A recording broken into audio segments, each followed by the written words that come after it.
நமக்கு. ஆயக்கலைகள் 64 ஏய உணர்விக்கும் என் அம்மே. தூய உருப்பழி போல் இருப்பாள் என் உள்ளத்தினுள்ளே.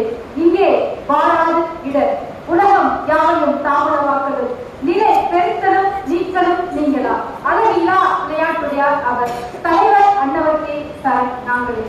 முத்தமிழ் உலக முத்தமிழ் மாமன்றம் மற்றும் அனைத்திந்திய கவி சக்கரவர்த்தி கம்பன் கழகம் இணைந்து நடத்தும் இலக்கிய விழா மற்றும் பெண்கள் தின விழாவிற்காக வருகை புரிந்துள்ள அத்துணை இலக்கிய நட்புகளுக்கும் இயல் இசை நாடகம் என்று 3 கலைகளையும் இங்கே நிகழ்த்த வருகை புரிந்திருக்கக்கூடிய அத்துணை அன்பர்களுக்கும் உறவுகளுக்கும் நட்புகளுக்கும் மாணவ செல்வங்களுக்கும் குருமார்களுக்கும் மிக சிறப்பான ஒரு ஒளிபெருக்கி அமைத்துக் கொடுத்த அண்ணன் அவர்களுக்கும் மேலையில் இளநிலை பேச்சாளர்களுக்கும் எல்லாவற்றுக்கும் மேலாக நாம் இங்கே குழுவிற்கு காரணமாக அமைந்த மன்னர் திருமலை நாயக்கர் கல்லூரியின் தாளர் அவர்களுக்கும் கல்லூரி முதல்வர் அவர்களுக்கும் சிறப்பு விருந்தினர்கள் அவர்களுக்கும் உளுந்தூர்பேட்டை முத்தமிழ் சங்கம் மற்றும் தமிழக கல்வியாளர்கள் பேரவை தலைவர் அவர்களுக்கும் நமது முன்னாள் மேலாள் மாவட்ட கண்காணிப்பாளர் காவல் கண்காணிப்பாளர் மற்றும் இந்நாள் மதுரை உயர்நீதிமன்ற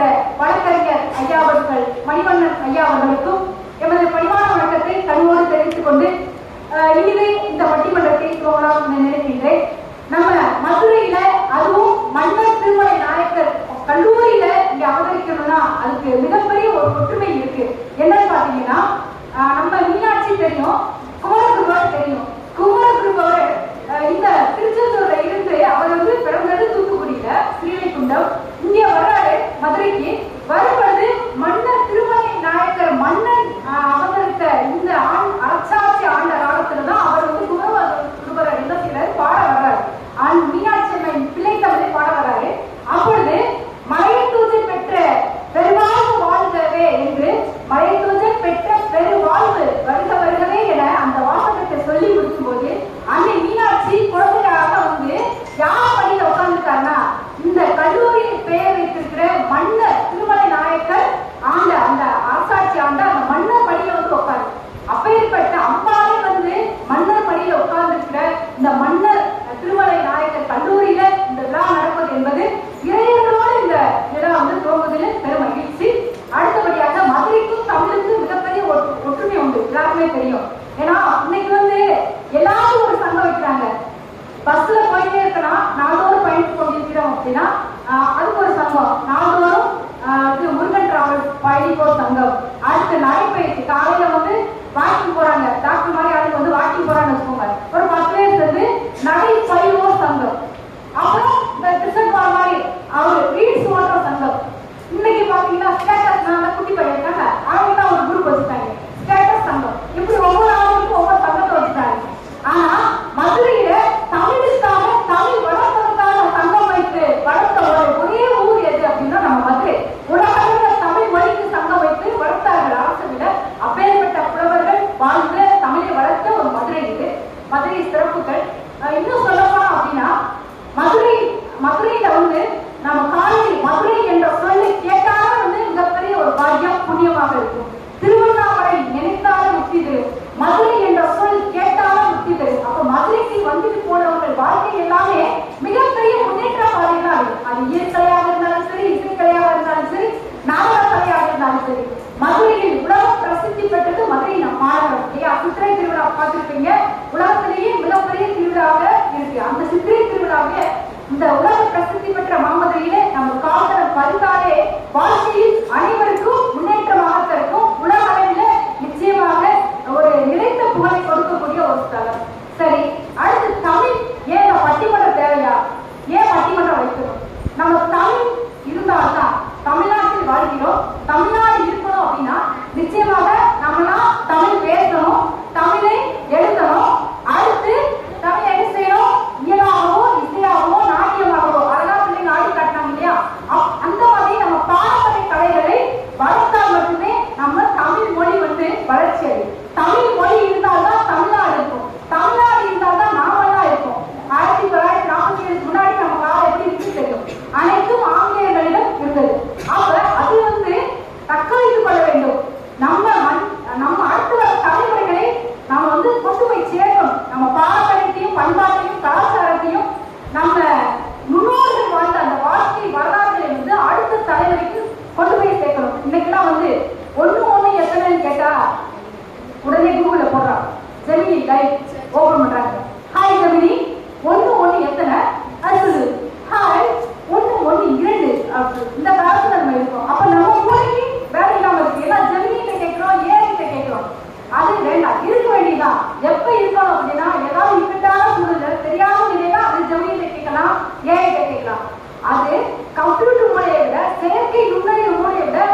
சொல்லி விரைவாக பட்டிமன்ற தலைப்பிற்குள் போகலாம்.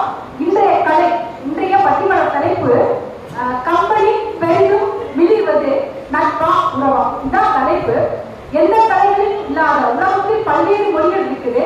பட்டிமன்றம் என்ற ஒரு மொழி இருக்கு அப்படின்னா அது ஒரே ஒரு மொழி இயற்கை மொழியாக தமிழ் மொழியில் மட்டும்தான் இருக்கு.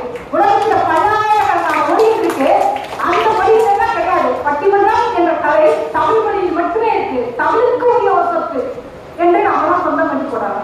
அடுத்து கப்பலை பார்த்தீங்கன்னா பாரதியார் சொல்றாரு, யாவந்த புறமொழியிலே இளங்கோவை போல் வள்ளுவரை போல் கப்பலை போல் பூமிதனி யாரும் பிறந்ததில்லை என்று சொல்றாரு.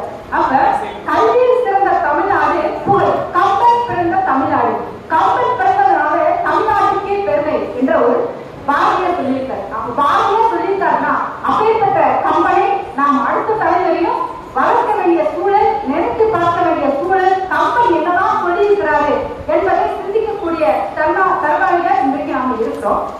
சரி, இந்த பட்டிமன்ற கலை முதல்ல எங்கே துவங்கிச்சு, யார் துவங்கினா, எந்த ஊர்ல துவங்கிச்சு, எந்த மாநிலத்துல துவங்கிச்சு, இல்ல எந்த நாட்டுல துவங்கிச்சு, யாருக்கா தெரியுமா? பட்டிமன்றம் எங்க துவங்கிச்சுன்னு யாருக்காரு? அதுவும் நம்ம மத்தியில தான் துவங்கிச்சு. அதுவும் நம்ம மத்தியில தான் பட்டிமன்றம் என்ற ஒரு நிகழ்வு துவங்கி இடம் முதலில் துவங்கி இடம் எது என்று கேட்டால் மதுரை.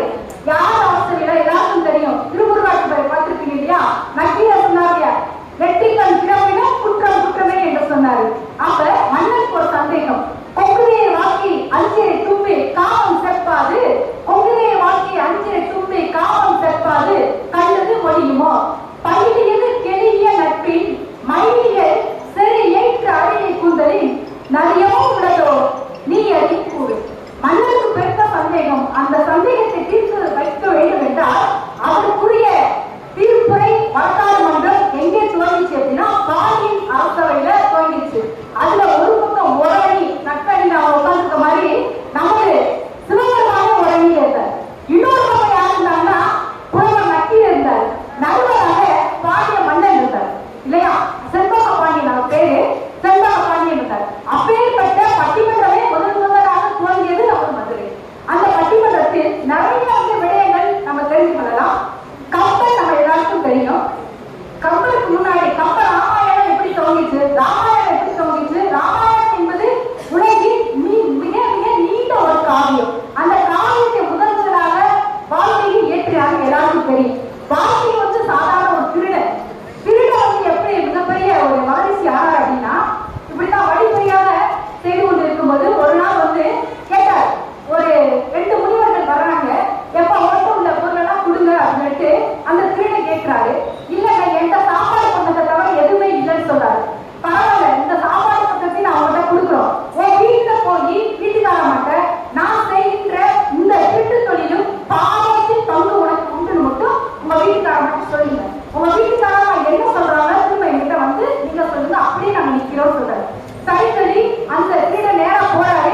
போற இடத்துல என்னப்பா, நான் நானும் பல வீட்டு தொழில் செய்து வீட்டுல வந்து பொருளா சம்பாதிச்சு கொண்டு போய் கொடுக்குறேன், இந்த சொத்துல பங்கு இருக்கிற மாதிரி என்னுடைய பாவத்திலே பங்கு இருக்குல்ல அப்படின்னு சொல்லி அந்த திருடன் சொல்றாரு. அதுக்கு வீட்டுக்காரமா என்ன சொல்லுது, சம்பாதிச்சு போறது உங்களுடைய பொறுப்பு, உங்களுடைய கடமை, பாவம் எப்படி எனக்கு பங்கு இருக்கும், பொருள்ல மட்டும் பங்கு இருக்கு, பாவத்துல பங்கு இல்லைன்னு வீட்டுக்காரமா சொல்லு. அன்றோட இல்லாத வாழ்க்கை பிறந்தவர் தான். அப்படியே போயிட்டாரு. போய் என்னாச்சு அப்படின்னா அந்த முனிவர் சொன்ன மாதிரி அப்படியே வந்து ஒரு தவத்துல ஆடிட்டார். தவத்துல ஆடுறவர் மீண்டும் அந்த மகரிஷிகள் வந்து திரும்ப வர்றாங்க. நாமத்தை ஜெபித்துக் கொண்டிருந்தார். பல்லாயிரம் ஆண்டுகள் ஆச்சு. அந்த நாமநாமத்தின் வழியாக அவர் வந்து ராஜரிஷி என்ற பட்டத்தை கொடுத்து வால்மீகியாக மாறினார். சாதாரண திருடன் வால்மீகியாக மாறினார். அப்ப ராமநாமம் அவ்வளவு உயர்ந்ததாக அந்த காலகட்டத்துல நமக்கு முன்னோர்கள் எடுத்து சொல்லியிருக்கிறார்கள். அவர் அப்படியே ராமாயணத்தை எடுத்து காட்டியிருக்கிறார். இவர் இயற்றியது வடமொழியில இயற்றிய ராமாயணம்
அப்படி இருக்கும் என்ற காரணத்தினால நான் வந்து கம்பெனி தொடரவில்லை. கம்பெனி தொடர்வதற்கு நிறைய பேர் நான் கொண்டுவிட்டு தற்பொழுது கம்பெனி பற்றி பேசுவதற்காக கம்பெனி பெரிதும் மிளிர்வது நட்பு என்ற அணியில் பேசுவதற்காக முதலாவதாக ஆசிரியர் ராஜா அவர்கள் இங்க வந்திருக்கிறார். ஆசிரியர் மிக சிறந்த ஆசிரியர் அவரு நல்லா பேசுவார். அவருக்கு அடுத்தபடியாக மதுரையில நிர்மலா கல்லூரியில பேராசிரியராக இருக்கிறாங்க. அவர் ஐயம்மாள் அவர்கள் இங்க வந்திருக்கிறார்கள். பல்வேறு தமிழ் சங்கங்கள்ல பேசியிருக்கிறாங்க. நிறைய வந்து பரிசுகள் பெற்றிருக்கிறாங்க ஐயம்மாள் அவர்கள். அடுத்தபடியாக எங்கள் முத்தமிழ் மாவட்டம் தமிழ் சக்கரவர்த்தி கம்பன் கழகத்துல ஒரு பாடகி, பல்வேறு வெளிநாடுகளுக்கெல்லாம் சென்று பேசக்கூடிய பாடக்கூடிய ஒரு பாடகி ஆசிரியர் லட்சுமி அவர்கள் இங்க வந்திருக்கிறாங்க. அடுத்து அதற்கடுத்து நம்ம இந்த மணி மைந்தராக வித்யா விகாஸ் பள்ளியில தமிழாசிரியராக பணிபுரிந்து வருகின்ற நம்ம அன்பு தமிழ் ஆசிரியர் அருள்மையாளர்கள். அடுத்து இந்த பக்கம் பார்த்தீங்கன்னா எங்களுக்கு முத்தமிழ் மாவட்டம் மற்றும் அனைத்து இந்திய கவி சக்கரவர்த்தி கம்பன் கழகம் துவங்குவதற்கு மிக மிக கிரியா சக்தியாக உந்து சக்தியாக செயல் வீரராக செயல்பட்டுக் கொண்டிருக்கின்ற எங்கள் ஆசிரியர் ராஜேஷ் சுரேஷ் அவர்கள். அடுத்து என்னதான் முதுகெலும்பாக இருந்தாலும் கிளையெலும்புகள் வேணும் வேறு வேண்டும் என்றபடியாக வேறாக எங்களை செயல்பட்டுக் கொண்டிருக்கிற பொறியாளர் இளம் பேச்சாளர் கிருஷ்ணகுமார் அவர்கள். அடுத்தபடியாக எங்களுக்கெல்லாம் இவரை வந்து நவீன உலகத்துல நவீன பட்டிமன்ற உலகின் ராஜாவாக நாங்க பார்க்கிறோம். ஜெகதீஷ் அவர்கள் இங்கே வந்திருக்கிறார். அடுத்தபடியாக எங்கள் மிக சிறந்த குரல்களை படித்த பல்வேறு தொலைக்காட்சியில் பேசி நிறைய வந்து வானொலியில பேசியிருக்கிறாங்க. உங்களுடன் நிறைய வெளியூர்களிலும் வெளிநாடுகளிலும் பேசியிருக்கக்கூடிய அன்பு சகோதரி ஸ்னேகா அவர்கள் மதுரையில ஆசிரியராக பணிபுரிந்திருக்காங்க. இவர்கள் இப்பொழுது வந்து அவங்க அணியில பேசுவாங்க. நம்ம எல்லாரும் சேர்ந்து என்னதான் அவங்க பேச போறாங்க என்பதை உங்களோடு சேர்ந்து நானும் பார்த்து கொண்டு நிறைவுல நாம இதை பற்றி நம்ம சிந்திக்கலாம். இதுக்கு ஏதாவது வந்து ஒரு வினாவிற்கு ஒரு விடயம் வேண்டும் இல்லையா? அந்த வினாவிற்கு விடயம் வேண்டும் என்றால் ஒரு சிந்திக்கக்கூடிய வல்லமை இருந்தாலே நமக்கெல்லாம் வந்து அதிக ஒரு சக்தி கிடைக்கும்.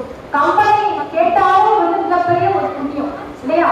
அப்ப அந்த கம்பெனி பற்றி நம்ம இங்க சிந்திக்கலாம்.